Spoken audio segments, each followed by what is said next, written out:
I'm Andrew Madison. I'm the president of the BGSU.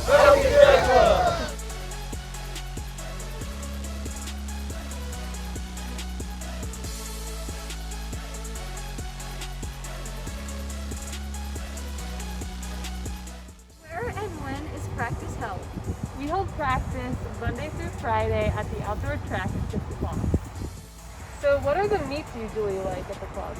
Typically, we have 6 to 8 meets per season: cross country, indoor track, and outdoor track. Due to COVID-19, we will not be having a fall season.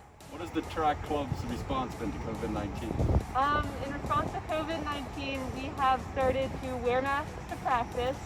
We have checked temperatures to make sure that we're all normal, and we are staying 10 feet apart from each other. My favorite part about the Falcon Track Club is having such great people to run with every day.